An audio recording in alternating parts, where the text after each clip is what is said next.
ইন্নাল হামদুলিল্লাহ ওয়াসসালাতু ওয়াসসালামু আলা রাসূলিল্লাহ আম্মা বা'দ। প্রিয় ভাইরা আমার, আমরা সে প্রথম শ্রেণী থেকে শিখছি কিভাবে পাকিস্তান প্রথমে গণহত্যা করেছিল। আমরা শিখছি কিভাবে আমাদের দেশ স্বাধীন হলো। আমরা জানছি মুক্তিযুদ্ধের কথা। হ্যাঁ, হয়তো এগুলো আমাদের জানা উচিত, কিন্তু তার থেকেও আমাদের বেশি জানা উচিত বদর, উহুদ ও খন্দকের যুদ্ধ সম্পর্কে। প্রিয় ভাইরা আমার, আপনি বলুন তো, বদরের যুদ্ধে কি হয়েছিল? উহুদের যুদ্ধে কি হয়েছিল? খন্দকের যুদ্ধে বা কি হয়েছিল? আপনি হয়তো বলতে পারবেন না, কিন্তু আমি যদি আপনাকে জিজ্ঞেস করি মুক্তিযুদ্ধে কতজন প্রাণ হারিয়েছে, আপনি হয়তো বলবেন ৩০ লক্ষ। প্রিয় ভাইরা আমার, আমরা শুধু জানছি নবাব সিরাজউদ্দৌলার কথা, তার সাথে কি হয়েছিল, মির্জাফর কিভাবে বিশ্বাসঘাতকতা করলো, ও জানছি নবাব সিরাজউদ্দৌলার স্ত্রী কে ছিল।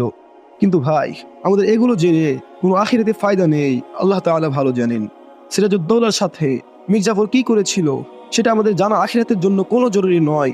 আল্লাহ তাআলা ভালো জানেন। আমাদের জানা জরুরি মুসা আলাইহিস সালামের সাথে ফিরআউন কি করেছিল। আমাদের জানা জরুরি আল্লাহর খলিল ইব্রাহিম আলাইহিস সালামের সাথে নমরুদ কি করেছিল। আমাদের জানা জরুরি ইউসুফ আলাইহিস সালামের সাথে তার ভাইরা কি করেছিল। প্রিয় ভাইরা আমার, আমাদের সিরাজউদ্দৌলার ইতিহাস জানা কোনো জরুরি নয়। আমাদের জানা জরুরি মুহাম্মদ সাল্লাল্লাহু আলাইহি ওয়াসাল্লামের ইতিহাস। আমাদের জানা জরুরি ইব্রাহিম আলাইহিস সালামের ইতিহাস। আমাদের জানা জরুরি মুসা আলাইহিস সালাম, ঈসা ইবনে মারইয়াম, নূহ আলাইহিস সালাম ও ইউসুফ আলাইহিস সালামের ইতিহাস। আমাদের জানা জরুরি নবীগণের ইতিহাস। তা না জেনে আমরা শুধু জানছি কিভাবে মির্জাফর সিরাজউদ্দৌলার সাথে গাদ্দারি করেছিল। হায় আফসোস, আমরা জানছি রবীন্দ্রনাথের ইতিহাস সম্পর্কে, আমরা জানছি কাজী নজরুল ইসলামের ইতিহাস সম্পর্কে। এগুলো আমাদের আখিরাতের জন্য কোনো কল্যাণকর নয়। আল্লাহ তাআলা ভালো জানেন।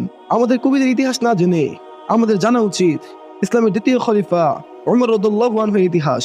আমাদের জানা জরুরি আবু বকর রাদিয়াল্লাহু আনহুর ইতিহাস। আমাদের জানা জরুরি আলী রাদিয়াল্লাহু আনহুর ইতিহাস।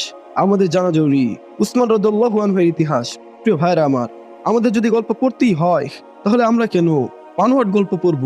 প্রিয় ভাইরা আমার, আমরা কোনো বানোয়াট গল্প না পড়ে আমাদের পড়া উচিত সত্য নবীগণের গল্প। প্রিয় ভাইরা আমার, আপনাদের যদি গল্প পড়তেই হয়, তাহলে আপনারা সত্য নবীগণের গল্প পড়ুন, যে গল্পগুলো কোরআনে আছে। প্রিয় ভাইরা আমার, আপনি যদি কোরআনের প্রথম পৃষ্ঠা খুলেন, ইনশাআল্লাহ আপনি দেখতে পাবেন কোরআনে আল্লাহ তাআলা বলেছেন, যালিকাল কিতাব, এই সেই কিতাব, লা রাইবা ফি, যাতে কোনো সন্দেহ নেই।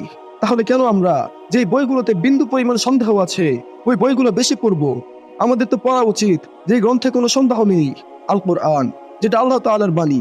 প্রিয় ভাইরা আমার, আপনি যদি গল্প পড়তে ভালোই বাসেন, তাহলে রূপকথার বানোয়াট গল্প কেন পড়বেন? কেন বইয়ের সাধারণ গল্প পড়বেন?